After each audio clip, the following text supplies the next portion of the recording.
Hello and welcome to Stand Up World, episode 89. Thanks for returning, joining the first time, whatever. We have an amazing show.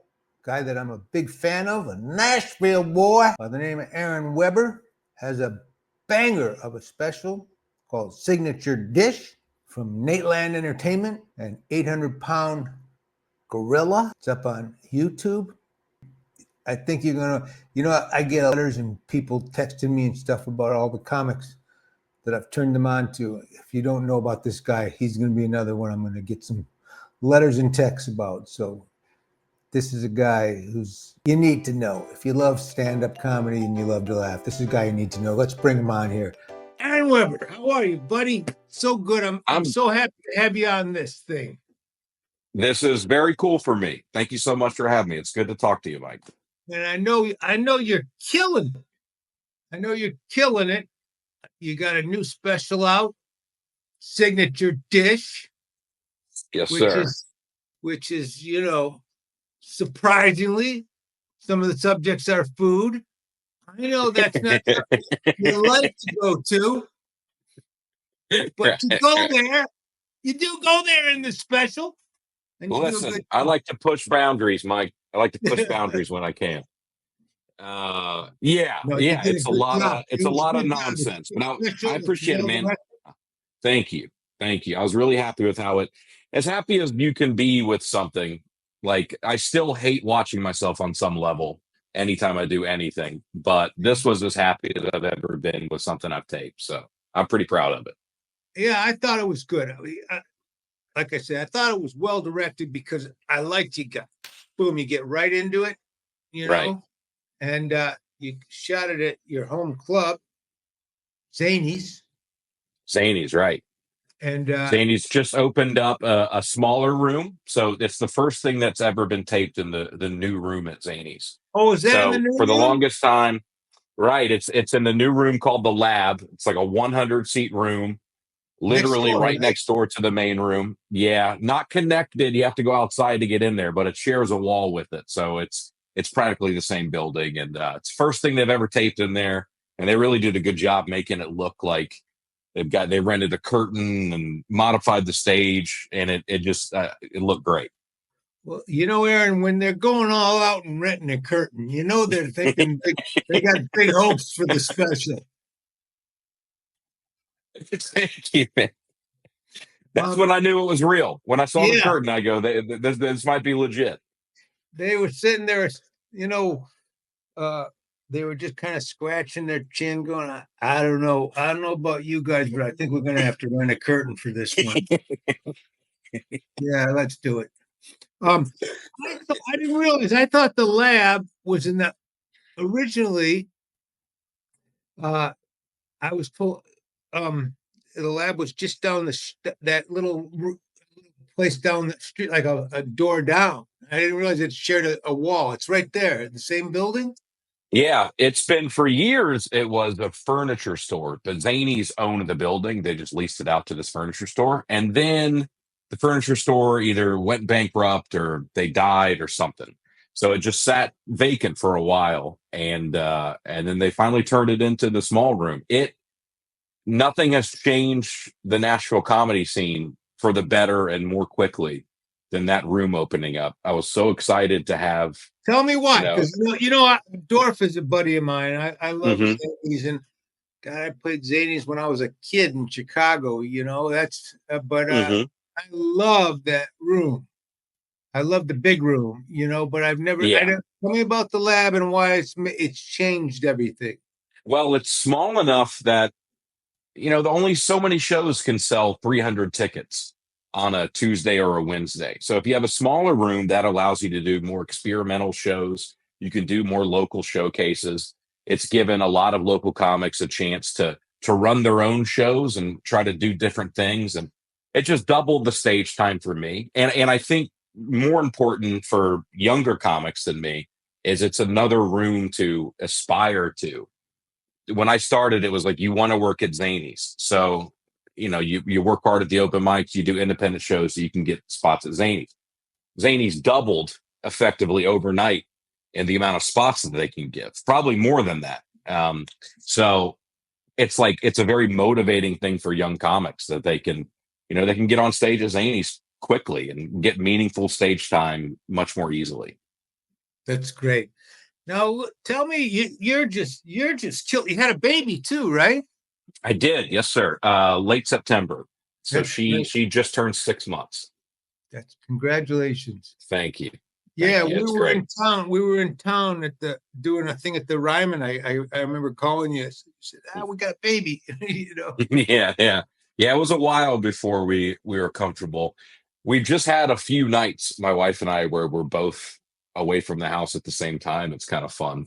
It's kind of fun to get back to a little bit of how it used to be. We're still figuring out the routine with me being on the road, Lucy working, and the baby. I don't know if we'll ever totally crack it, but we're figuring out how to deal with it. My kids are 30 and 32, and we still need a babysitter if we go out. Really, it's scary. I hear other people don't have that problem, but I do need to get a babysitter Yeah, if we're going to go somewhere. right, right. That's a lot. That's because my kids are a little strange, but I hear you. we can get into that later. Okay. So and now you're also tell me, what are you doing? You're traveling around. I know you're opening for Nate a lot, right? And other acts guys, but are you doing Only, those? I'd say for the past 2 years, it's mostly been me headlining my own things That's primarily. that's great. Um, Thank you, man. That was the kind of the next big step. There were a handful of people where I was just around at the right time, and they believed in me and took me on the road. It was Dusty Slay at first.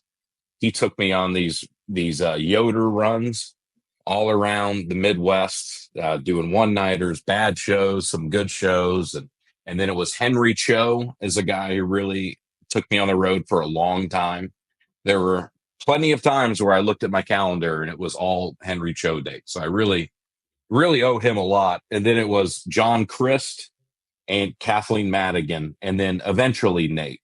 And those guys just took me on the road before I even felt like I was ready to do it. So it's just right place, right time, man. I was in the room, and for whatever reason, I got to link up with those people, and I've been very That's lucky. great. Yeah, I mean, listen, that's quite a list. When you talk about John Cho and Dusty Slay and Kathleen Madigan and man, that's a list. Let alone Nate's going to eventually pop, but I feel like it'll happen. The funny thing about Nate is when I started doing the podcast with him in 2020, now once a week something happens to Nate that we would have devoted an entire episode of the podcast to 5 years ago. And now we barely even mention. I just got to the hotel. I'm here in Austin. I got to my hotel. I opened up Instagram and I see that Nate is hosting the Emmys. I had Is he really? Oh, that's I great. had no clue that this was even on the table. So it's just, yeah, it's tough to even keep up as close as I am to him. It's tough to keep up with everything. He'll be great at it too. No, Nate's great. But let me tell you, man, I feel like, first of all, yeah, you're right. You got in with a lucky crowd, and I feel like that is a good. But you really belong in that crowd, Aaron. The more Thank I you, man. watch your work, I mean, I remember I just met you. I think just hanging out one night at the Nashville Comedy Festival, and Right. you're such a nice guy, and I didn't even realize how good you were until I saw your stand up. But Thanks, man. you just have that kind of ability that you fit that great sound. It's like Thanks, man. it's I put it this way in terms of stand-up comedy. It's like a bunch of singer-songwriters hang out together, a bunch of heavy metal people, a group. There's that you guys all kind of fit together and it makes sense, and you're a perfect piece of that puzzle of you guys are. And I don't even mean to stereotype you to say you're all clean comics, right, but because that's not, to me, the biggest headline. I think the biggest headline, I feel like you're middle Americans. You're Yeah. I'll tell you another guy, and I know he's not quite in that group with you, but I know you know him, and Nate knows him. I met him actually. Nate turned me on to him. It's Greg Warren, Yeah. who is one of my favorite comedians. Yeah. I've told people I think Greg is probably the most underrated stand-up in the country. I Um, agree. I and agree. guys that know him, like you, comics that have been around that know him, they know he's great. He, man, maybe last year I was doing the Omaha Funny Bone, and Greg was doing a corporate in Omaha, and he hit me up about, he didn't even ask for a spot. I was like, obviously, if you want to come by and do the show, please. And I remember he just walked out there and did 10 straight minutes on Walgreens.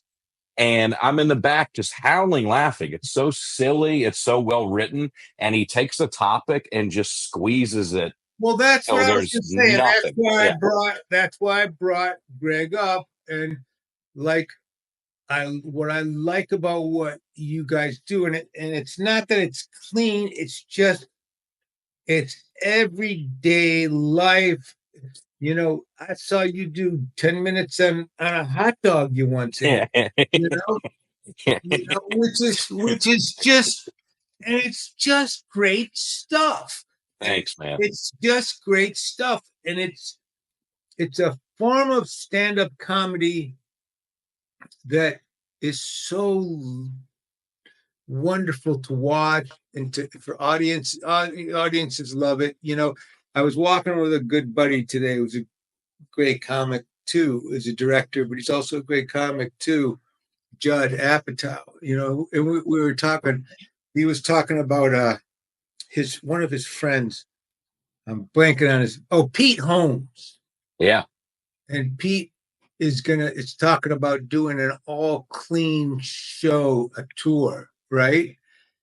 Even though that's nice, and I was saying, here's the thing. We're at a place now that I think a lot of comics, you can either do, it would be very successful to put together just an X-rated show or a straight clean show. Mm-hmm. People like one or the other, but the truth of the matter is people just like funny. Right. Right. And I was just saying, I get the idea of needing to brand a show, an all clean show. But the fact is, I don't think any of the reason why Nate is successful or any Dusty Slay or any of you guys is because you're clean. It's just because it's funny. Well, thank you. That's definitely what I try to do. And I honestly, I don't even think about it for myself anymore. I mean, I don't know if I ever really did. It was always kind of what I did. And now if I'm writing something or I'm thinking of a story to tell, I don't even think in terms of clean and dirty. The only time I have to really think about it is when I'm picking the openers on my own show, just because people now, if they do come to see me because they know me, they expect the show to be that. So that's the only time I really have to think about it. The interesting thing about Pete Holmes, and I won't speak for Pete, I don't know him super well. I've only met him a couple times, and God knows he knows more about marketing his own show than I do about mine. Yeah, I don't know him at all. I don't know him at all. The last time I saw Pete, I'm trying to think back. I mean, he could have just done that hour clean and not even said anything, and nobody would have noticed. And that's kind of that's the best compliment that I ever get on the road, is if a comic works with me or somebody from the club at the end of the weekend goes, "Oh, I just noticed you were clean." That's like the best. Really That's funny. the best. Yeah. It's really funny because I was going to come do the Ryman, and I was there the night before, and I wanted to go up a Zanies, Mm-hmm. just to do some local jokes and get ready to do the show. And Dusty Slay was doing a show there. And Dorf says, "Yeah, no, Dusty loves it if she'll do it. You just got to be clean." And I thought about it. I thought, oh man, no one's but told me to be clean in years. No one told me what I could or couldn't do. And there was a part of me, I don't want to be told what to do, you know. Yeah. And, and I, he said, "You just Dusty's clean. You know, his audience, that's what they want to see." And and I'm not clean. I'm not clean, and I'm not dirty. I just, I don't know, man. I'm, I'm doing what I do, and I Yeah. do, you know. And but it was fun. It was a challenging, but it made me think, because I don't ever think about it at all since I've been back doing stand up I've only been back doing it 2 years, you know. Yeah. And Yeah. you know, when I was a kid and doing it, you had to think clean because you'd have to do the Tonight Show, you know. Right. Right. But now, since I've been back, I don't really think like that. I just think, man, I want to kill. You Yeah. Yeah. I don't blame you. And know? that's interesting because that's not a muscle that I would say guys my age or younger even have to think about ever. Like like getting on TV is not a goal.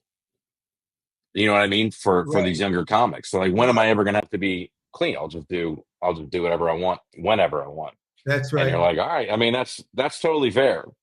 But I have comedian friends of mine, younger guys who are very funny and they'll ask me every now and then, you know, they'll ask me for advice or whatever. And I go, you don't have to be clean, but like, you know, if you say the F word every other word, starts to lose its power a little bit. Why don't you save it for where it actually serves a joke? Yeah, that's right. That's the only advice I give I younger guys. I try to save it for when I'm talking to my wife. You There know, you go. don't let me get out of the room. That's You know, right. Yes, sir. and if I keep it rare, she knows I'm serious. That's right. That's right. And if you say it all the time, She'll just go, you're the boy who cried wolf. yeah, that boy who cried F. Yeah. Um, so let me ask you something. God, when I met you, you seemed like you were really you seemed so eager. You're a nice guy, like so into comedy. Did you Right. just grow up into comedy? Did you love it growing up, or what was your deal? I was a big fan of it. I had two or three specials memorized back to back that I would perform for the family. I performed for my friends on field trips. So I was always a fan of it. I always liked public speaking. I did You grew up in debate. Alabama, right? I grew up in Montgomery, Alabama. In the middle of high school, I moved to Nashville, Tennessee, where I still live. Wow. So I've been there. I've been there longer than I was in Alabama. So more than half my life is in Nashville now. But I always did public speaking. I liked, you know, there's a part of me that's very vain where I like people listening to me Yeah. talk. So I did mock trial in high school. I did debate anytime I could speak in front of people. It wasn't until kind of after college that I merged those two things and started doing open mics in Nashville. What did you study in college to get you ready, or did you not? We weren't thinking about that then. I wasn't thinking about it till the end.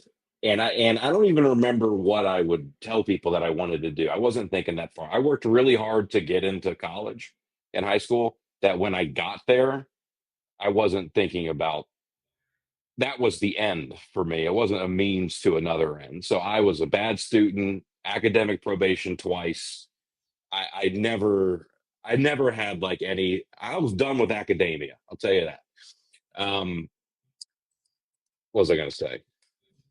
I got lost. I got lost in my own narcissism here for a You know, second. you said you weren't a great student and you weren't thinking about getting into stand up at the end. Yeah, I was a philosophy major and a marketing major. So I was in the business school and then studied philosophy. Jay So Leno used to have a bit. I remember years ago, he'd say, "I was a philosophy major in college. I had dreams of one day opening up my own little pillow shop right on the corner."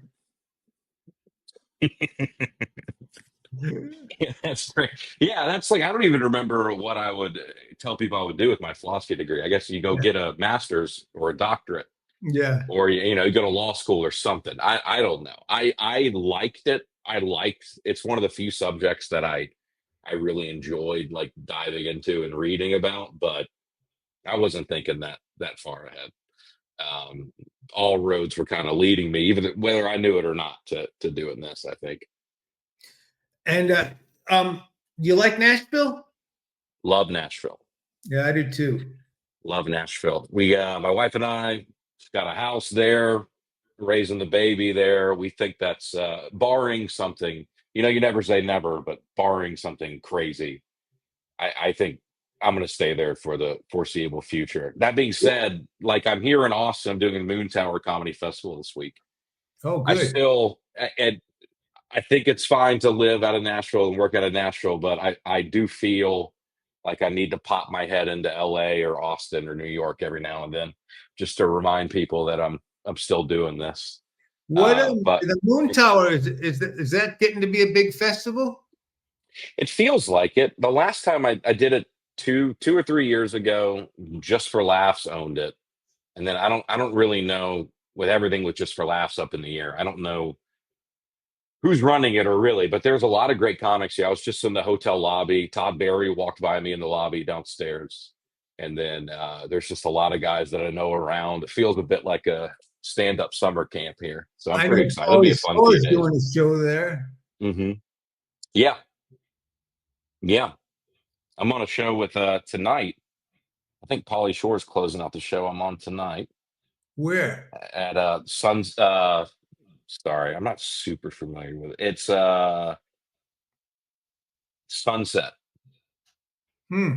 It's on 6th Street. I think it's right around the corner. Everything is kind of, that's the cool thing about Austin, I'll say, is how centrally located all these rooms are. That I'm Well, staying right around 6th Street. I'm I just going think to the walk out. Nashville Comedy Festival is the best. Yeah, I love that festival. The Nashville one? Yeah, I Yeah. don't know why. I've had good times there.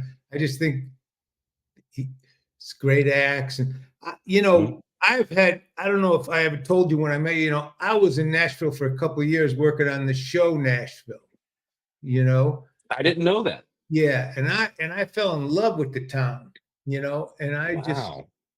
I love it. And I just I actually there's a couple times places I wanted to buy there, and Yeah, it's just yeah. my wife just kind of wants me to wait, but I can't.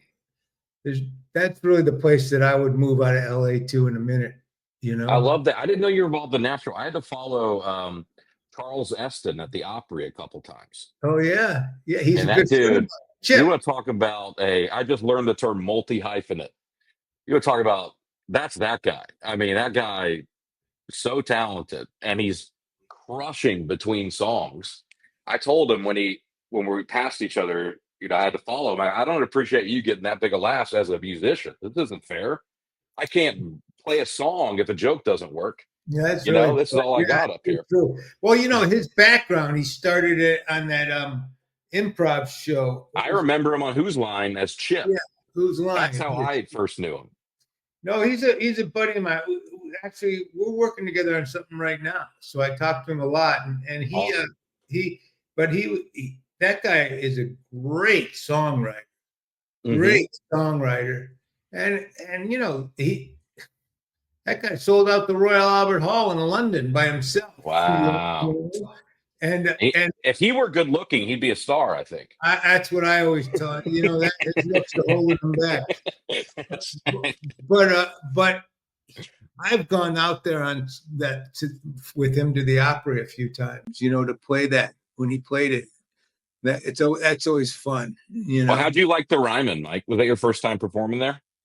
My second. I liked it a lot. Yeah. Yeah. I think it's great. I love that room. It's really, really great. I really do. It's a great room.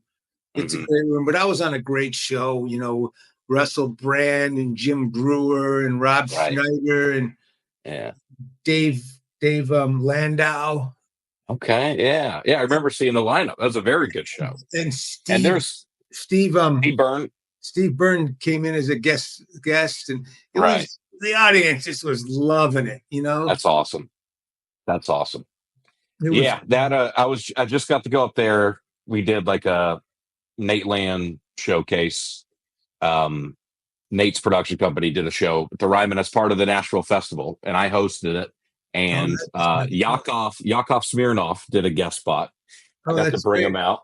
He gets a standing O. He had a great set, and it was just, yeah, it's just a Wait, he got special a room stereo coming out? after a set. Oh, after his set. That's great. Now, I think I was so curious, and I was talking to Brian Dorfman about this, about what the reaction of the crowd would be. And it was kind of a trickling realization of who he was for the first minute or so. It wasn't like immediate name recognition. But as he started talking and I think they started to realize, oh, Yakov Smirnoff. And then the set went so well that it was a very just organic Well, I'm really standing happy out. to have you hear you say that because he's going to be on my show Monday night at the Laugh Factory. I do a Monday night show, and he just got a text from him.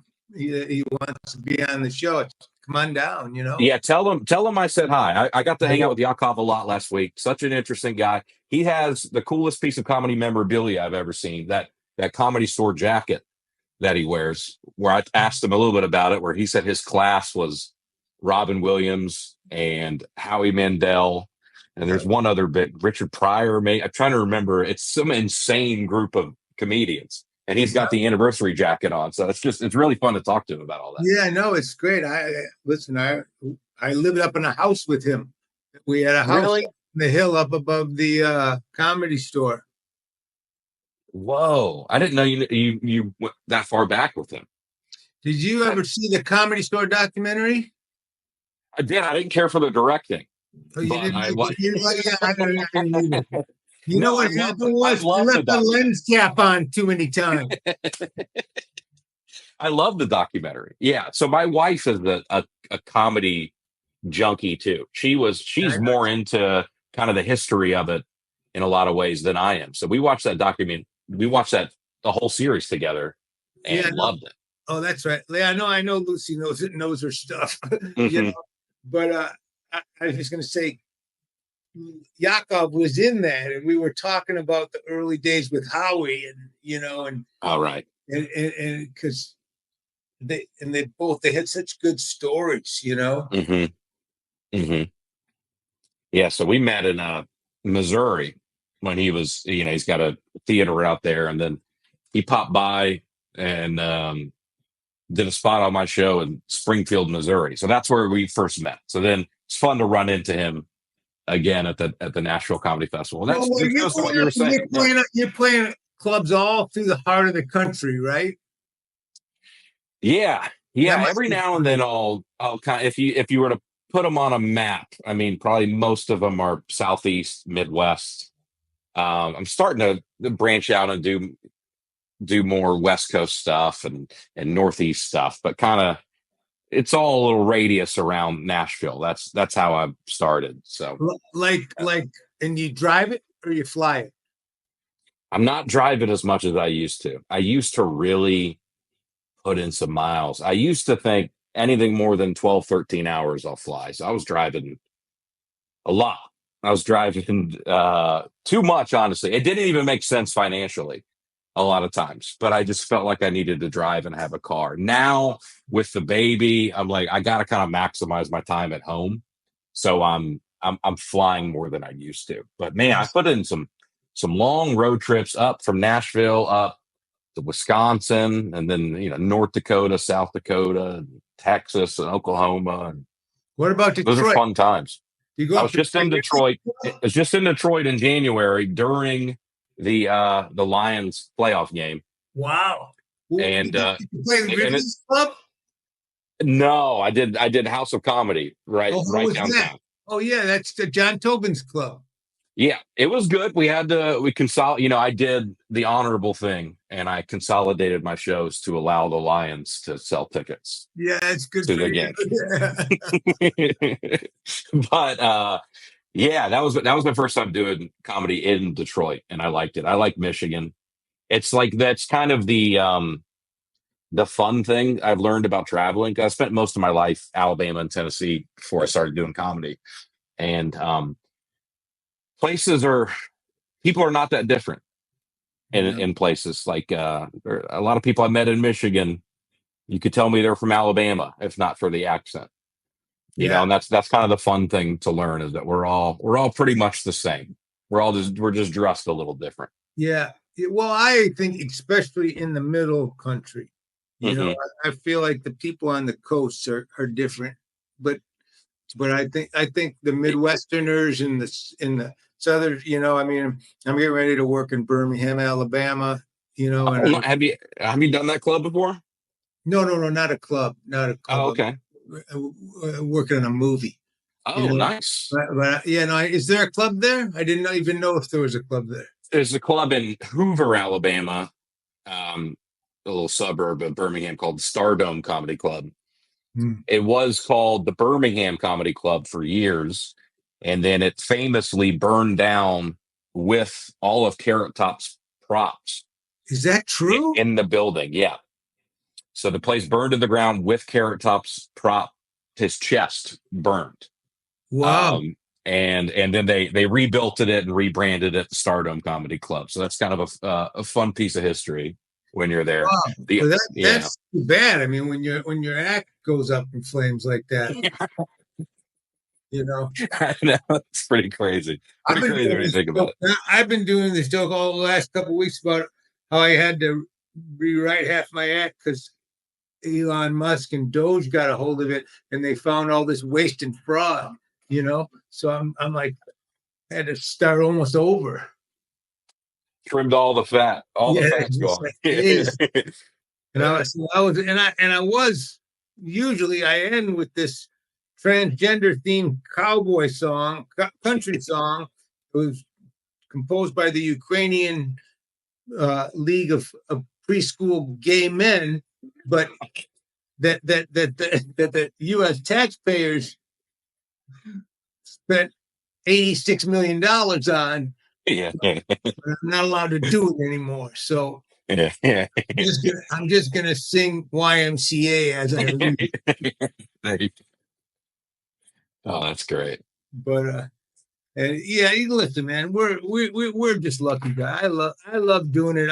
I when you were talking about going to all those clubs when I was a kid, I used as a kid, I like in my late 20s, early 30s, I just played all the clubs, and I would love to just go everywhere and headline clubs.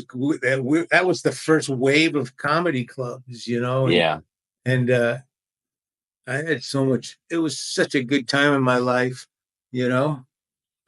Yes. It's still very fun for me. And I just worked with a guy, a super young comic in Kansas City, and it was his first time working the club. And he was in the green room that he had never been in before, and was so excited and just blown away by these things that I now just consider routine things. He couldn't believe there's a fridge in the green room that had Red Bulls. Like, and it was really kind of nice to see, because I do remember a time not that long ago where that kind of stuff was exciting, to be at a Yeah, show where they cared that you were there, and the green room has its, first of all, to have a green room, and then you've got your own bathroom in the green room. I was watching this guy be very excited, and it reminded me, like, I don't have the right to be jaded about any of this yet. Like, this is all very fun and exciting, and I should enjoy it as much as he does. you remind me of a funny story. When I made my first movie, my first feature film, I was in uh, Hennepin, Hennepin. I did a place called just basically it was Minneapolis, a little town just outside of Minneapolis, and we were shooting this downtown scene. It was a Touchstone film called Crossing the Bridge, and it was set in the 70s, and this was like the 90s, and we had found this street that looked like it could be a period thing, and we had all these extras on it. And this older guy comes up to me, he's probably 50, sadly, and he says, "Oh man, I'm so excited! I made the movie. You don't remember me?" And I said, "No, no. You came to my house the crew, you guys were looking for houses and you didn't pick my house, but I made the movie. I'm so excited. They got me in wardrobe and they got me this. They got me, and we just talked for a minute. This guy and I he was telling me, I didn't know that you did this when you were in a movie and you're acting in a movie, and he was an extra. Yeah. We start the scene, the scene, and we got a big crane coming up, and all of a sudden the producer goes, "We got to stop. We got to stop. Someone had a heart attack." Sadly, it was this guy. This guy had a heart attack and died on the set. Oh my goodness! I might have been the last person he talked to. Wow. And I mean, and again, I was about 29 years old at the time. It blew my mind. I couldn't. And the producer was like, "You got to snap out of it. You got to shoot." They were like, the ambulance came. They took the guy, and they were like, "You got to go. We got to shoot." And we ended up dedicating the movie to him at the end, in memoriam at the end of the movie. Yeah. But this guy was so excited, it killed him. It's like I kept saying it. Everyone, the rest of it, don't get too excited on this movie, okay? It's not that great, guys. It's not that great. We're not having that much fun. Remember that. Well, I'm sorry I laughed so hard at the beginning. I didn't know it would end like that. No, it's a crazy story. Yeah. Well, another nutty story about that. Yeah, I want to hear it. Go ahead. Oh. I hate to do this on my podcast, but I tell story, but I get talking. Yeah. That same movie, again, first thing I've ever done.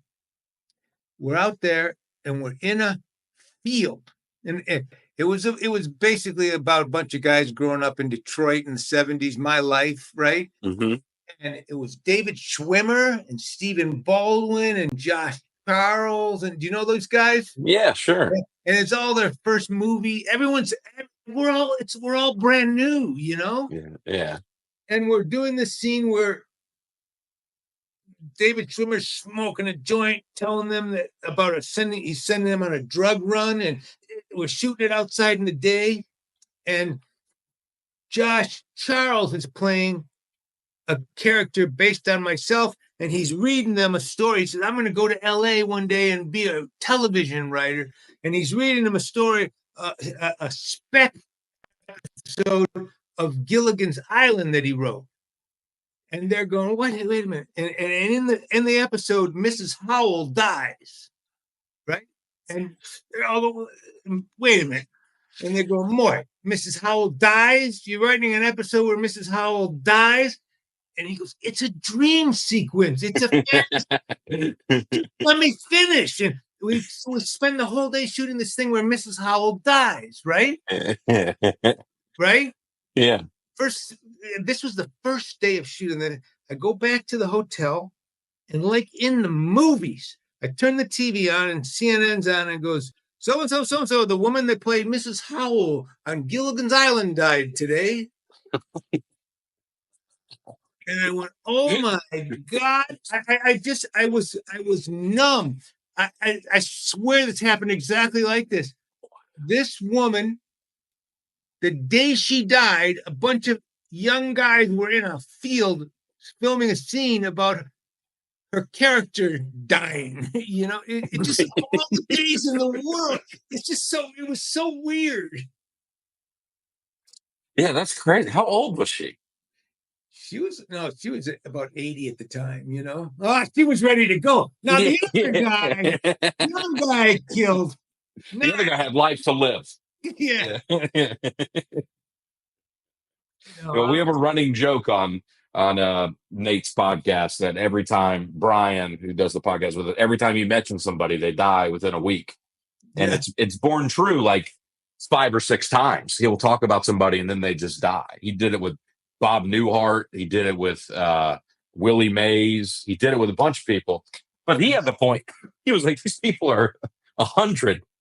Like the odds are they're gonna die Yeah, pretty soon, yeah, whether I mention them or not. yeah. He was picking. He was Hmm. filming the lily there a little bit. Yeah, for sure. How often do you guys do that show? We do it once a week.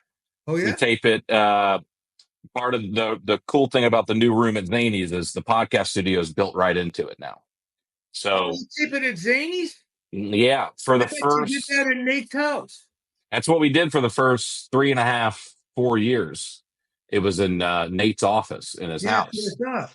And then part of the new room is there's a podcast studio back there, and we do it right there. So that's really cool. Like we try to time it to where we can end the podcast and then just walk out and do spots. So we'll And be at towards the end of the podcast, we hear the room getting seated right that's outside. great. And what Yeah, day it's do you awesome. usually do it? What's that? We do it Mondays. Mondays. And Yeah. and is that the only podcast they do there? A few local comics will shoot it in there. They kind of cover up all the because the studio is like a shrine to Nate's accomplishments, and we've got some stuff up too. So they cover it up with like black sheets. And I think like Legion of Skanks just taped there during the festival. So it's used, other comics can use it, but it was built by Nate. So it's all kind of tailored around him. Um, and how is the comedy scene there? I know Court McCowan's there full time. Yeah. Right? Yeah. Court's there. Court's always hanging out at the club. He's a good Court's great. guy. We've got, it's interesting. I feel like even since I've started, I've seen kind of ebbs and flows with the energy of the scene. I think. I think every now and then something will happen. It'll get re-energized and things are good. I don't really know where we're at right now. I know the difference is that we've got a lot of guys sticking around now, and that's exciting because for the longest time it was the minute you got anything going in Nashville, you moved to Los Angeles or you moved to New York. And we've had a lot of guys do that. I started with Jordan Jensen in Nashville, and then she's moved out to New York. She's doing theaters now. And then I started with Laura Peak, who's now regular at the Comedy Store, and I started with a comic named Casey Shornima, who's now a writer on the Saturday Night Live. So these people who are all friends of mine is they get good and then they move, right? But I think what's exciting is guys like Dusty Slay doing all of this out of Nashville, getting Netflix specials, selling out theaters, and he's doing it out of Nashville. So I'm going to stick around, and I think a lot of guys are planning on sticking around. We're going to Nate's really still there, right? Nate's there, but Nate's kind of he's adding a show at the Roman Coliseum every weekend. So it's like he's there, but he's everywhere. Right. Now that I don't want to understate the impact Nate has had. Just him being around is huge. Yeah. The first night that the lab opened, we did an open mic, and we haven't had an open mic at Zany's in a long time. And Nate did the open mic, so he will pop in. And I remember years ago seeing him pop in at local shows, and that was very validating to see this And what about established. Steve Byrne? He's there, right? Yeah, I think Steve's around all the time. Steve's great. He used to do a monthly show at the club. I can't remember if he still does, but yeah, Steve's awesome. He'll pop in. We've had nights at Zany's, not to degrade the Comedy Store or any of these legendary places, but we've had lineups that I look at it and I go, that rivals a Comedy Store lineup. If it's Nate, Kathleen Madigan, Theo Vaughn, Dusty Slay, John Chris. That guy Joe. So what's his name? So funny.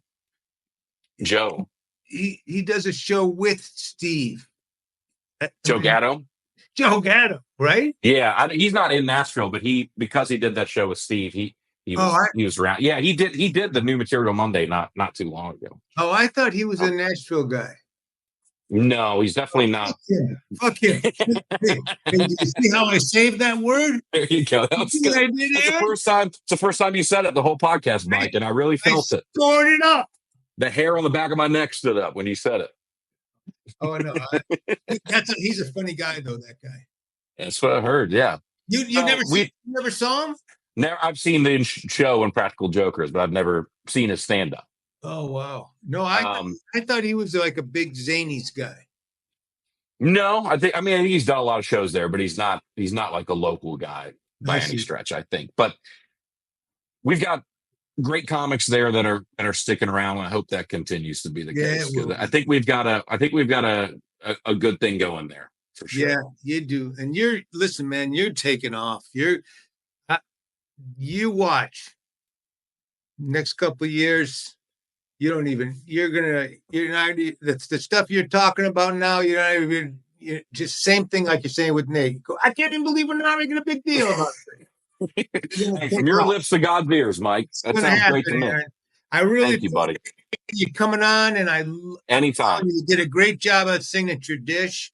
Thank you, dude. And I'm going to Seattle to have one of those hot dogs just because of you. Hey, man.